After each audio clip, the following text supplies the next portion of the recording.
বাংলাদেশের ঐতিহ্যবাহী জেলা মাগুরা মোহাম্মদপুর থানার অন্তর্গত তালিমিয়া মাদ্রাসা প্রাঙ্গণ বাবুখালী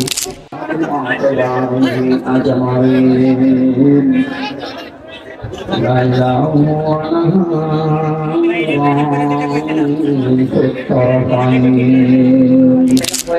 আশা করবো আপনারা আর কথা বলবেন। আলোচনা হলে চুপ থাকাও খরচ, শোনাও খরচ। দুইটা খরচ তরফ করে এখানে এসেছে, এটা নতুন কাজ।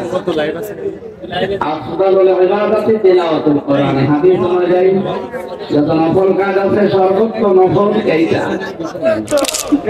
জন্মের পর থেকে আমরা মনে হয় এদেশে মুসলমান হয়ে যেহেতু জন্মগ্রহণই করেছি মুসলমানের ঘরে, আর ৯৬% মুসলমান এই দেশে আছে, এই কারণে এরকম অনুষ্ঠানগুলো আমরা অন্তত এদেশে আবহমান কাল থেকে চলে আসতেছি। আমরা কয়েকদিন আগে একটা জরিপ পেয়েছি, মক্কা থেকে মদিনায় ইসলাম যাওয়ার আগে মুহাম্মদুর রাসূলুল্লাহর সাহাবী এবং নবীদের মামাতো ভাই এই বাংলাদেশে ইসলাম অলরেডি নিয়ে এসেছিলেন। এই বাংলাদেশ, ভারত, পাকিস্তান এই এলাকাতে একটা মসজিদের সন্ধান পাওয়া গেছে উত্তরাঞ্চলে। তার মাটি পরীক্ষা করে দেখা গেছে এই মসজিদটা ১৪৭৩ বছর আর এই ৭ বছর কত হয় ৮০ বছর।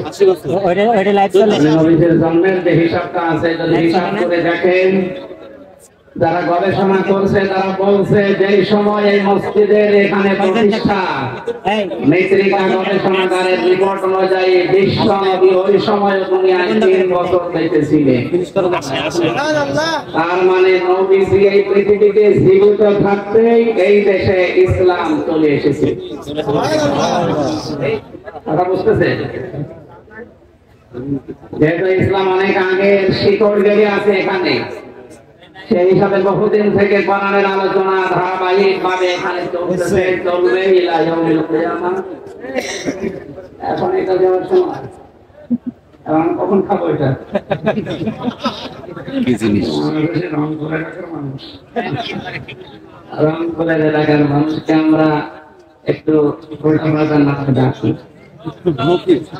খুলনা বিভাগের লোক, আমার বাড়ির পাশে খুলনা বিভাগের যে 10টা জেলা, বাংলাদেশে যত জেলা আছে সবচেয়ে বেশি ভালোবাসি আমি এই 10টা জেলাকে। এরপরে বাইরে ওই সমস্ত উত্তরাঞ্চলে আমি শান্ত হয়ে তো লাভ নেই। আমি আইছি ঢাকাতে গাজীপুরে, ক্যামেরা 3টে নিয়ে আমার দেখা লাগবে না। আপনি পরে আইছেন, আপনি এখন শুধু এইভাবে করেন হবে না ভাই। আমরা সকালে আইছি, মাথায় রাখি আমার বাড়ি, তাহলে আপনার সকালে সব দরকার এটাই তো বলতে পিছনে যায় পারেন। আমার ওইটা দেখা লাগবে তো, আমি দেখতে পাচ্ছি না। আমি এনে বলছি আমি এদিকে চলে গেছি, এতটুকু না না আমার এখান থেকে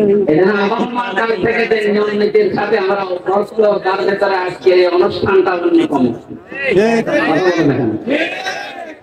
এই ৫৩ বছর স্বাধীন হওয়ার পর থেকে অন্তত আমরা এভাবে চলতেছি কোরআনের আলোচনা, এর আগে এভাবে চলতেছে। ৫৩ বছর আগে আপনি যা শুনেছিলেন, এখনো কোরআনে কারিমের আলোচনা ওইভাবে হয়তো ধাপ পাল্টিয়েছে, শুনতেছে। এর আগে আপনার ওজন ছিল ৫ কেজি, ৫৩ বছর পরে এখনো আপনার ওজন ৫ কেজি। লাইভ হচ্ছে, আপনি কি সুস্থ না অসুস্থ? অন্তর্বর্তীকালীন সরকারের প্রধান উপদেষ্টা যিনি ডক্টর মোহাম্মদ ইউনূস, উনি যেই দিন চেয়ারে বসেন ওই দিনের পরেই ঘোষণা দিয়েছেন বাংলাদেশে অন্যান্য ধর্মের অনুষ্ঠান যেভাবে চলে, মুসলমানদের কোরআনের আলোচনা চলতে কারো প্রয়োজন অনুমতি নেওয়ার প্রয়োজন নেই।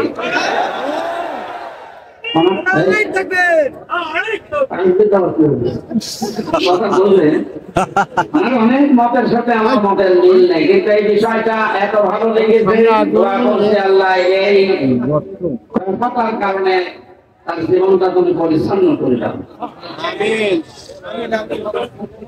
স্বাধীন এবং পরাধীন শুধু নাম শুনতাম, বাস্তবে ৫ তারিখ থেকে আজকে ৪ তারিখ পর্যন্ত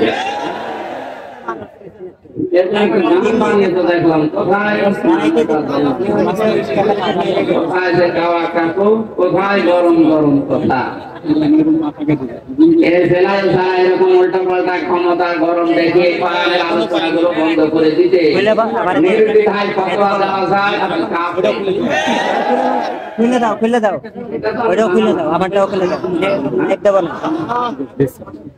وقال الذين كفروا لا تسمعوا لهذا القرآن والغوا فيه لعلكم تغلبون। আল্লাহ পাক বলেন কাফেরেরা সিদ্ধান্ত নিয়েছিল এইটা যে সব চলতে দাও, বাধা দিও না, কিন্তু কোরআনে বাধা দাও। সিদ্ধান্ত কাদের? আরো জোরে বলেন। 96% মুসলমান আমরা দেশে বাস করি, বাকি অন্যান্য জাতি যারা আছে তাদের ধর্মীয় অনুষ্ঠানগুলোতে বাধা দেওয়া দূরের কথা আমরা দেখেছি, আরো সাহায্য করা হতো।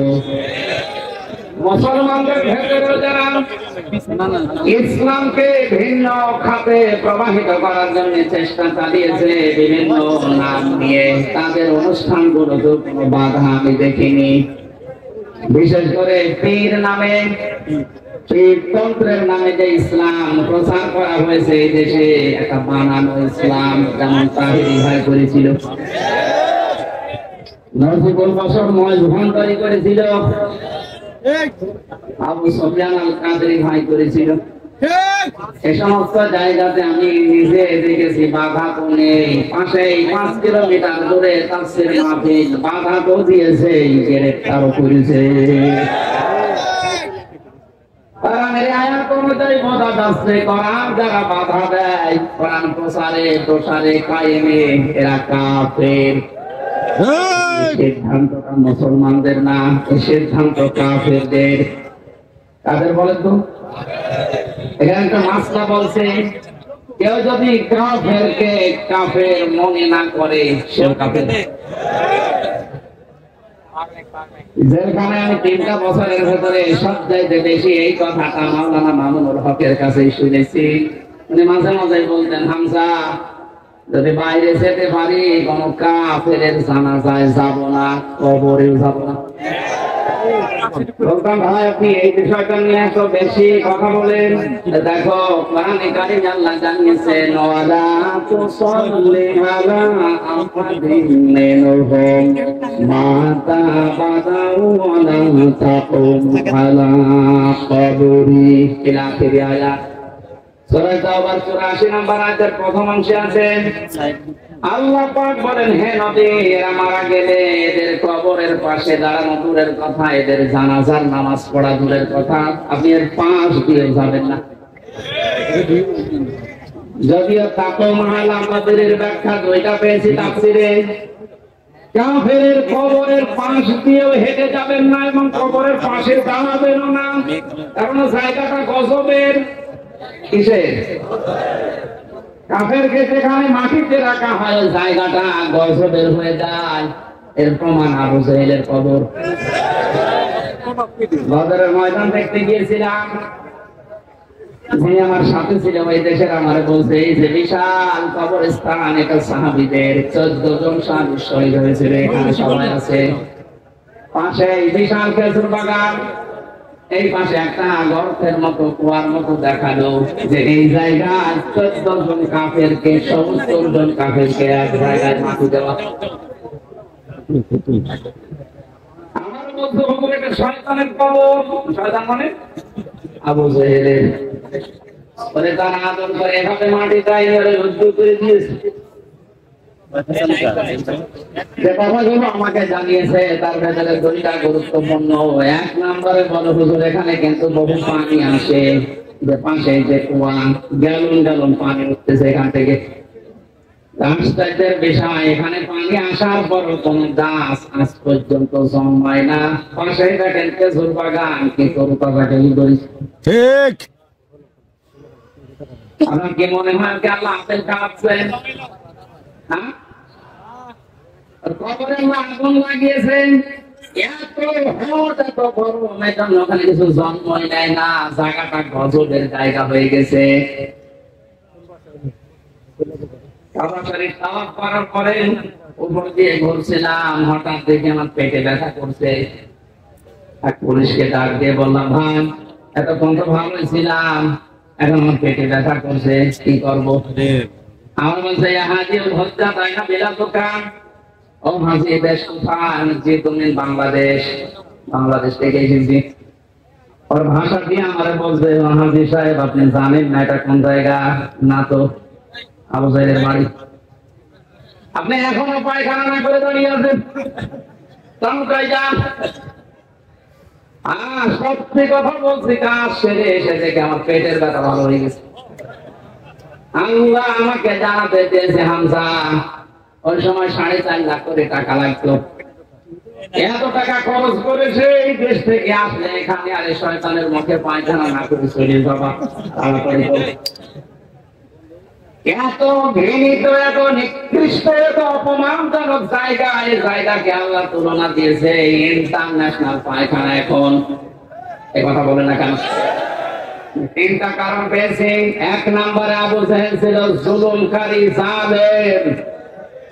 ও যে বহু এতিমের সম্পদ জুলুম করে আত্মসাৎ করে ফাঁকি দিয়ে খেয়েছে, তার জীবনী পড়লে পাবেন। 2 নম্বরে ছিল স্বৈরাচার। 3 নম্বরে মানুষটা পৃথিবীর সবচাইতে শ্রেষ্ঠ মানুষ মুহাম্মদ রাসূলুল্লাহকে কষ্ট দিয়েছে। এই 3টা কারণ পড়েছি আমি তাফসীরে। কোরআনে কারীম জানিয়েছে, ওয়াল্লাযীনা ইয়াউযুনা রাসূলাল্লাহি লাহুম আযাবুন আলীম। সূরা তাওবার 60 নম্বর আয়াতের শেষের দিকে আছে, আল্লাহ পাক বলেন যে মানুষগুলো দুনিয়াতে আমার রাসূলকে কষ্ট দিচ্ছে, দেবে। ইয়াউযুনা না দিয়ে আল্লাহ আযাব দিতে পারতেন, মাঝের সিগা দিলে অর্থ হয়ে যেত, কিন্তু আল্লাহ ইয়াউযুনা দিলেন কেন? বর্তমান, ভবিষ্যৎ, প্রেজেন্ট, ফিউচার, 2টা কাল নিয়ে শব্দটা গঠন করা। তাফসীরে কারীর আল্লাহ ফখরুদ্দিন রাজি রাহমাতুল্লাহ আলাইহি ব্যাখ্যায় লিখেছেন, এরপর কথা বলেন, এদিকে তাকান। মুফাসসির বলেন আল্লাহ পাক ইয়াউযুনা দেওয়ার পেছনে 7টা কারণ লিখেছে। আমি সবগুলো না বললো, একটা বলছি। তিনি যেহেতু কিয়ামত পর্যন্ত থাকবেন না, থাকবেন, উনি তো দুনিয়া থেকে বিদায় নিয়েছে, তাহলে ইয়াউযুনা দেওয়ার কারণ কি? প্রথম কারণ লিখেছে, কিয়ামত পর্যন্ত রাসূলুল্লাহ থাকবে না, কিন্তু রাসূলুল্লাহর ওয়ারিসরা থাকবে। বিশ্ব নবীকে কষ্ট দিলে যেমন আযাবুন আলীম, এই ঘোষণা আছে। নবীর ওয়ারিসদেরকে কেউ যদি কষ্ট দেয়, মাস্ট বি আল্লাহ ওই রকম আযাবই কিয়ামত পর্যন্ত পাঠাতেই থাকবে।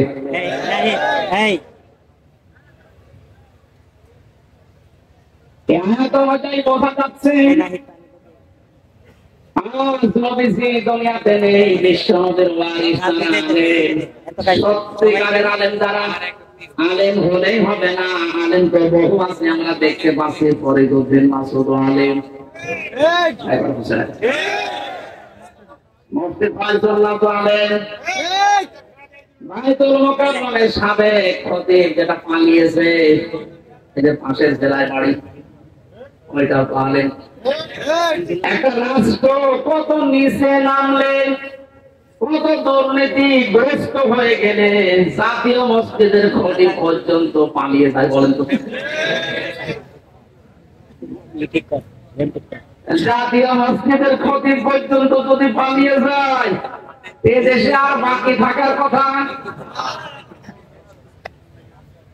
আপনি তাকান, যারা যারা এভাবে কষ্ট দিয়েছে, দেখছে, সবগুলো তো পালিয়েছে। কোরআনে যারাই বাধা দিয়েছে, আজ তারা এই দেশের জনগণের টার্গেট হয়ে গেছে। কেন টার্গেট হচ্ছে? কোরআনে কারীম থেকে শোনেন। এই এদিকে তাকান, জায়গাটা ভেজা না? কষ্ট হচ্ছে, যে ইবাদতে কষ্ট বেশি, ওই ইবাদতে সওয়াব বেশি হয়। একটু সহ্য করেন।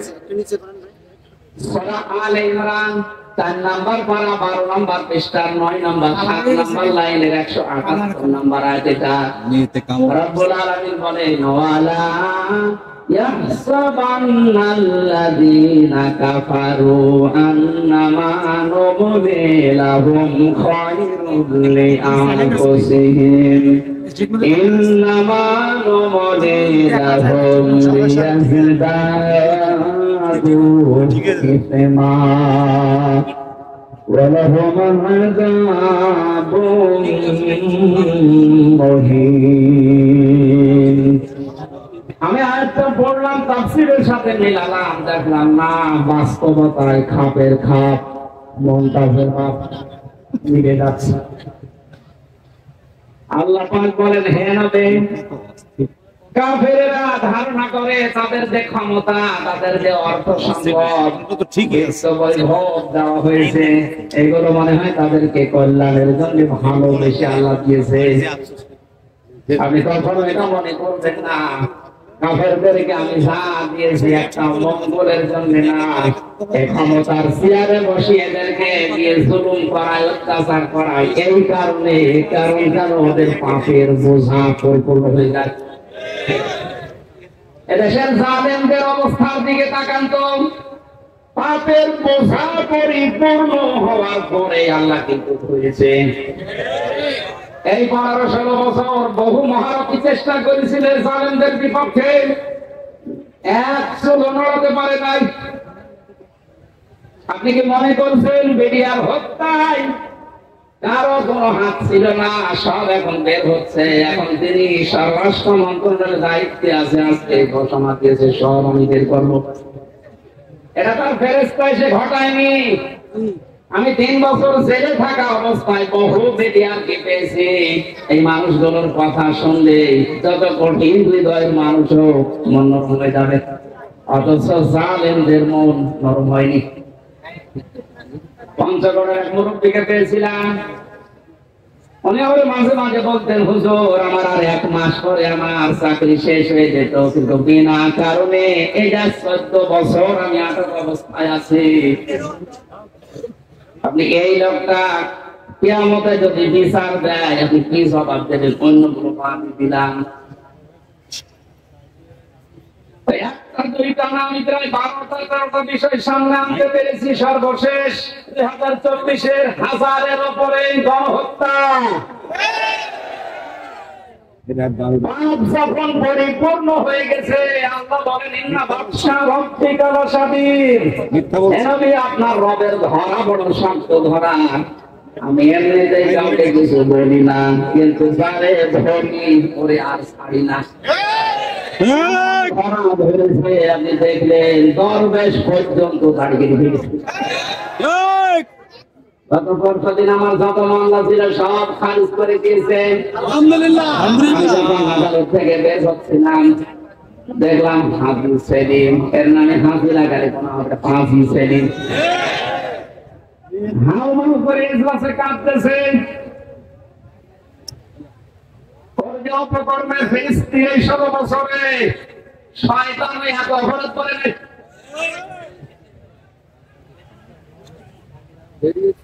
এমন ধরা আল্লাহ ধরেছে, অপমানকারী বলে আয়াতে এসেছিল আল্লাহ পাক বলেন আমি তাদেরকে অপমানজনক শাস্তি দেব, যেটার বাস্তব প্রমাণ কারণ এরকম অপমান মনে হয় ফেরাউন হয়নি। ফেরাউন তুমি মরে গেছে, কিন্তু বিসি হলে বিসি পর্যন্ত শেষ। কি হারাবে আপনি? আমার বিসি না হলে ঘোড়া থেকে উড়ে গেলে ভালো হতো। যতগুলো অপমান আমরা দেখতে পেলাম, এই যে হারুন আঙ্কেল,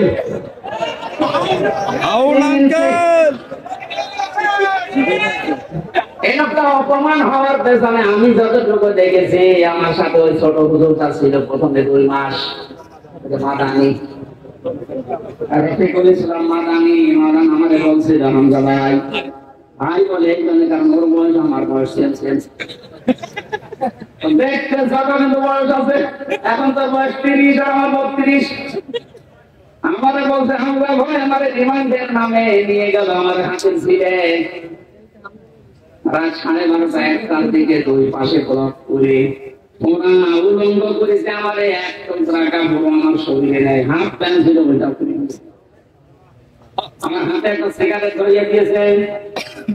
পাশে একটা অর্ধ উলঙ্গ মহিলা থেকে নিয়ে এসে দাঁড় করিয়ে ছড়িয়ে বলছে, এটা সকালে ছড়িয়ে দেবো, মানুষ বুঝবে যে হুজুর কত খারাপ। আমার বলছে হুজুর আমার এত অসহায় মনে হচ্ছিল নিজেকে, চোখের পানি ফেলে কাঁদলাম, ডাক দিয়ে বললাম মাবুদ তোমার কোরআন আমি 100% বিশ্বাস করি, তুমি যা দেখলে যা শুনলে আমি তো জানি, আমি কিচ্ছু জানি না বিষয়, আমাকে যে প্রশ্নগুলো করে এর সাথে আমি ন্যূনতম জড়িত না। আমি মামলা দিয়েছে উল্টা পাল্টা করে। একে সাইকে ডাক দিয়ে বললাম ভাই আমার সাথে আপনারা যা করছে রাস্তা তো ব্লক করা কেউ আসতে পারে না, হারুন স্যার কি জানে?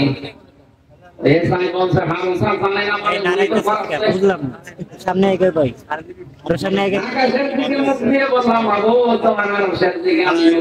আমি ছোট হই কিন্তু আমি একজন আলেম, আমি এখন মজলুম। আর নবীজি জানিয়েছেন মজলুমের দোয়া আল্লাহর ভেতরে কোনো পর্দা থাকে না।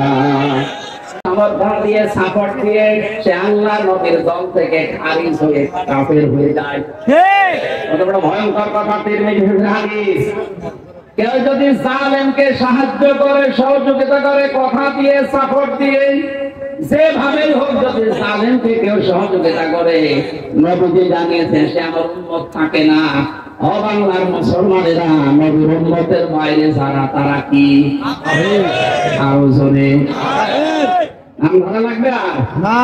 সুতরাং জুলুমের সাথে যারা জড়িত ছিলেন, বাংলাদেশ জামাতে ইসলামের শ্রদ্ধাভাজন আমির ডাক্তার শফিকুর রহমান ঘোষণা দিয়েছেন আমরা সাধারণভাবে আমাদের কোনো অভিযোগ নেই, আমাদের রাজনৈতিক দল হিসাবে যত জুলুমের শিকার মাফ করে দিলাম, কিন্তু ব্যক্তিগত ভাবে যদি কেউ জুলুমের শিকার হয়ে থাকে আরো যদি প্রতিশোধ নিতে চায় ওই পরিমাণ আমাদের পক্ষ থেকে বাধা নেই। সেই হিসাবে আমি যেহেতু ভিকটিম, আমাদের মাটির নিচে লেগেছিল আইনা ঘর, শুধু আপনি নাম শুনেছেন আর আমি ছিলাম ওখানে। 3টা বছর আমাকে ফাঁসির কন্ডেম সেলের ভেতরে তালাবদ্ধ করে 24 ঘন্টা আটক রাখতো সিসি ক্যামেরা দিয়ে।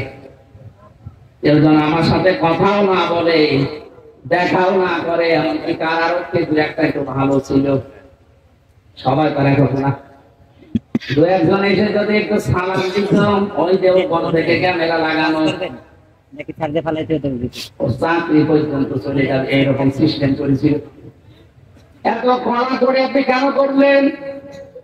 এই জুলুমের সাথে যারা নিযুক্ত ছিল, প্রাপ্ত গঠন যেই কয়টা, যেহেতু পরশুদিন আমার মামলা পুরাটা আদালত খারিজ করে দিয়েছে, কোনো দোষ আমার পাইনি, তাহলে বোঝা যাচ্ছে বিষয় আমি কিছু জানি না, পুরা নিরপরাধ। কথা বলে না কেন? নিরপরাধ মানুষকে যারা বেকার 3টা বছর শাস্তি দিল, তাদের বিরুদ্ধে এখন এরকম 3 বছরের শাস্তি আমিও চাই।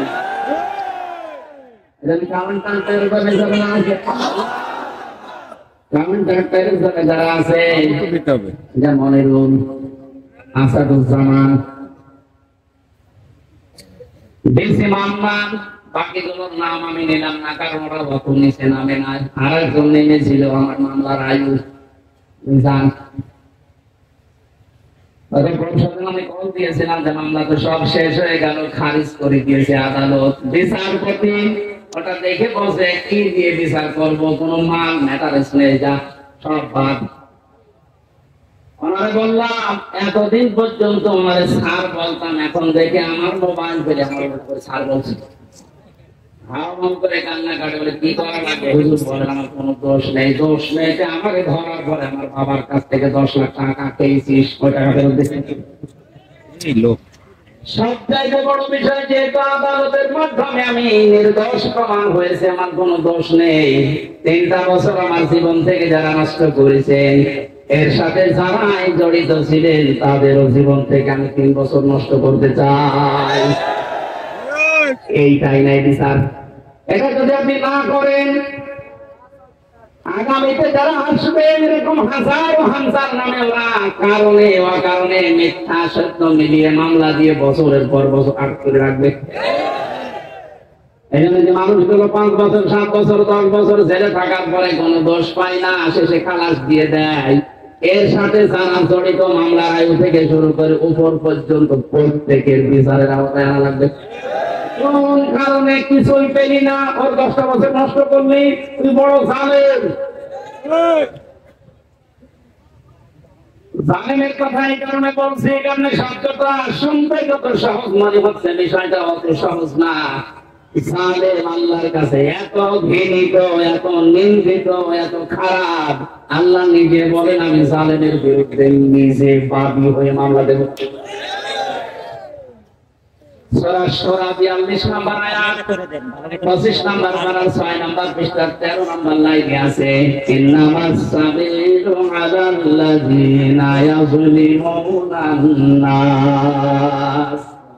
এর আখের আয়াত আল্লাহ পাক বলেন অবশ্যই আমি আল্লাহ মামলা দেব। ওই পেট করা যাবে না, সমস্যা নেই। আল্লাহ নিজে মামলা দায়ের করবেন, নিজে কেস করবেন, নিজে অভিযোগ দায়ের করবেন ওই সমস্ত মানুষদের বিরুদ্ধে ইয়াযলিমুনান নাস, যারা মানুষ হয়ে মানুষের উপরে জুলুম করেছেন। জালেম যারা, এটা রেকর্ড হচ্ছে, আপনিও শুনতেছেন, যেখানে লুকিয়ে আছেন কান খাড়া করে শোনেন। জালেম যারা, তাদের দুনিয়াও শেষ, আখিরাতও শেষ। আপনার আর বাঁচার মতো কোনো লাইন নেই যতক্ষণ পর্যন্ত এই মাজলুমরা মাফ না করবে। আর আমার তো যতটুকু বাস্তবতায় ধারণা আমি দেখেছি, বাংলাদেশের 18 কোটি মানুষ যদি আপনাকে মাফ করে দেয়, আয়না ঘরের সাথে যারা জড়িত ছিলেন, ব্যারিস্টার আরমানের বউ আপনাকে মাফ করে দেয়।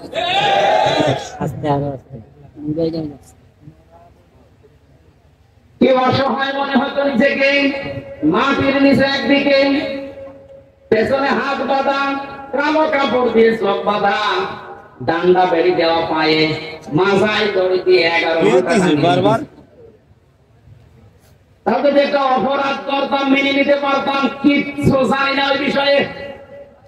কোন পাগল কোন ছাগল নাকি সে সিরাজগঞ্জ থেকে গেছে সংসদ ভাঙবে একটা কাছে, আর পুলিশে ধরেছেন এখানে কি সংসদ ভেঙে ফেলবো। কাঁচি দিয়ে সংসদ ভাঙা যায়, বম মারলে উড়ে না। আর তুমি কাঁচি নিয়ে এসেছো, আমাকে বলেছে যে আমি হুজুরের ওয়াজ শুনে উদ্বুদ্ধ হয়ে সংসার ভাঙতে এসেছি।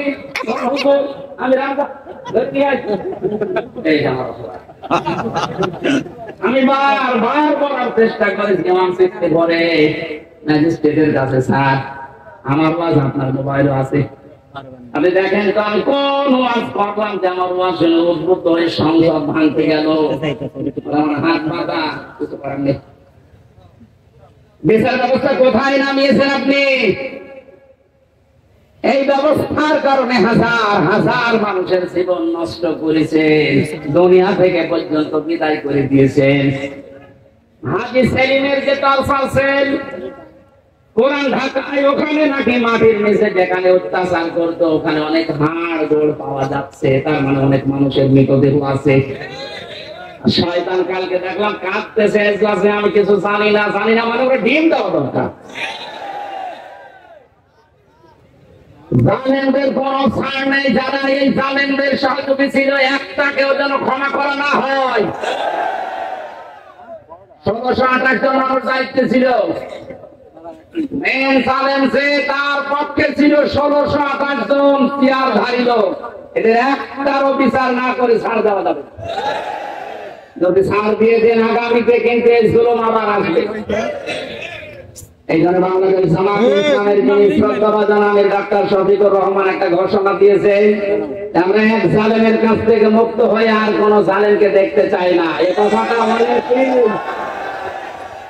অনেকেই নিজের গায়ে কেটে নিয়েছে। আরে ভাই, অনেকে আপনার নাম ধরে বলেছে, তাহলে আপনি নিজের জুলুম করবেন এরকম আশায় আছেন, এই কারণে নিজের নামের দিকে নিয়ে নিচ্ছেন।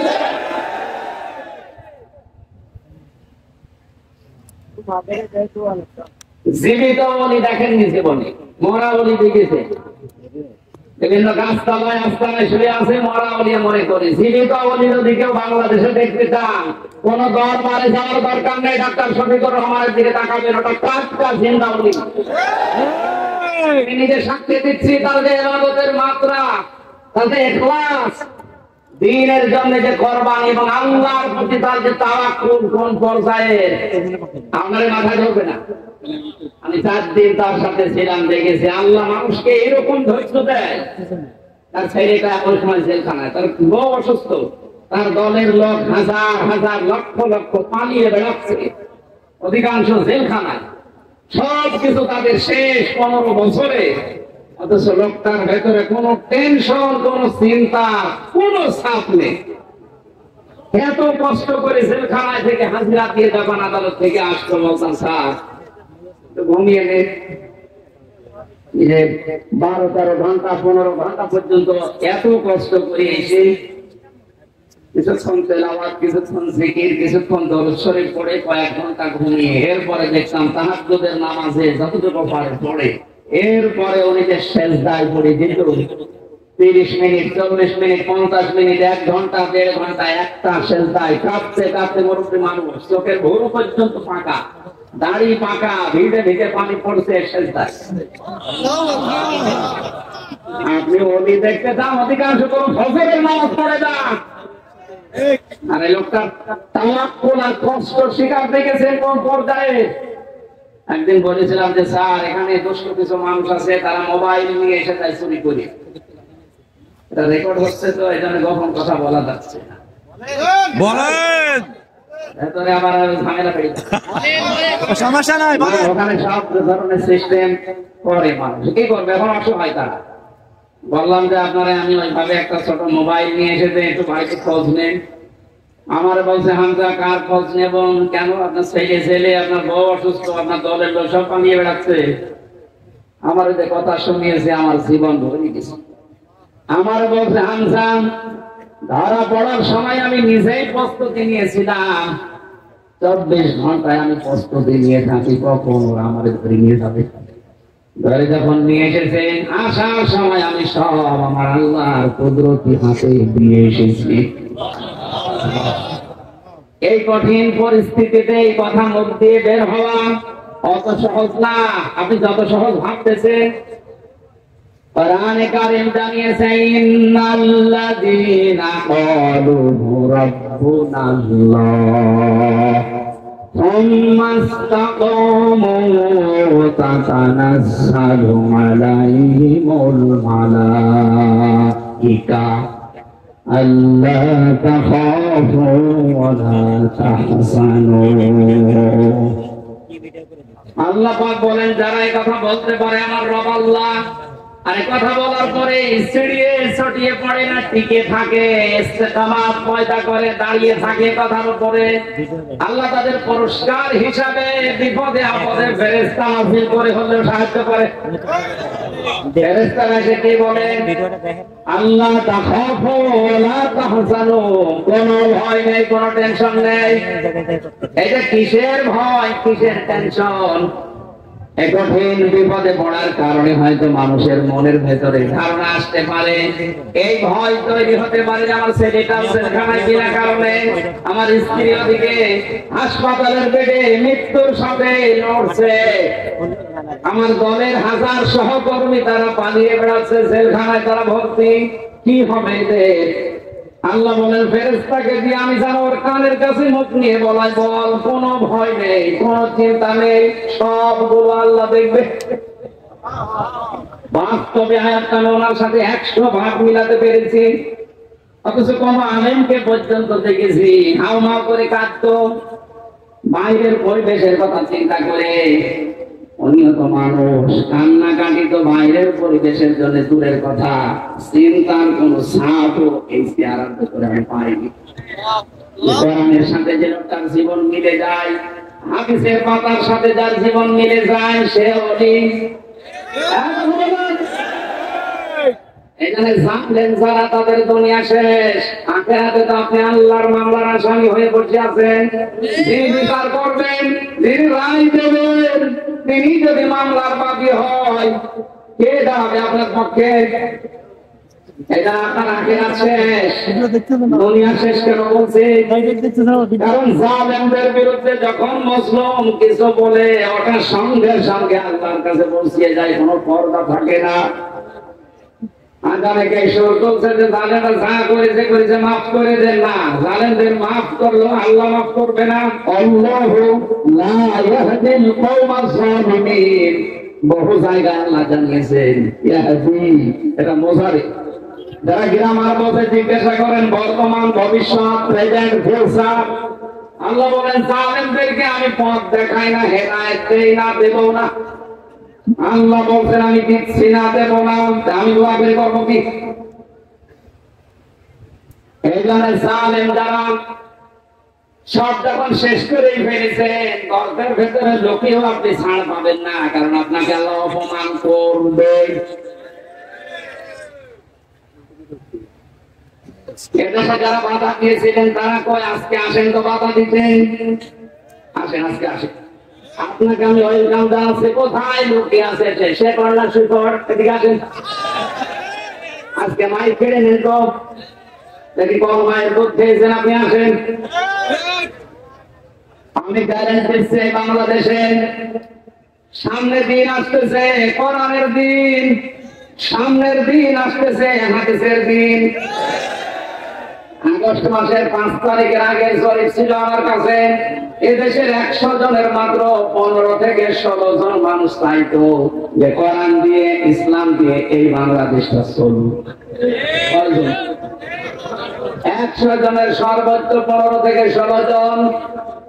অথচ 5 তারিখের পরে আজকে চাই এই 30 দিনে, গতকালকে রাতে 12:30 রিপোর্ট পেয়েছি, এই দেশে তাও দেশে রিপোর্ট করে নাই, নির্ভরযোগ্য রিপোর্ট এটা। এদেশে এখন 100 জনের 35 জন মানুষ চাচ্ছে দেশে ইসলাম দিয়ে চলবে। সবাই একটু ব্যক্তি হতে দেন। 151 ভাগ মানুষ যখন চাইবে যে দেশে ইসলাম দিয়ে চলো, কোন মহারথী আর বাধা দিয়ে পার পাবে না। এখানে এখন আমাদের খুব সতর্ক, ছোটখাটো কোনো বিষয় নিয়ে যেন ঝামেলায় না জড়াই। আমার এক উস্তাদ বলছিলেন একটা হোস্টেলে 100 ছেলে থাকে, খাবার সকালে নাস্তা দেওয়া হয়, রুটি পাউরুটি, রুটি আর কলা। এর ভেতরে কিছু মানুষ শুরু করেছে আমরা সকালবেলায় নাস্তা খাবো না, নাস্তার মেনু পাল্টাতে হবে। হোস্টেলে যিনি দায়িত্বে আছেন ডাক দিয়ে বলছে ঠিক আছে আমি পাল্টাবো, তবে কে কোনটা বেশি খেতে চায়, যে বেশি হবে ওই দিকে আমি রায় দেবো।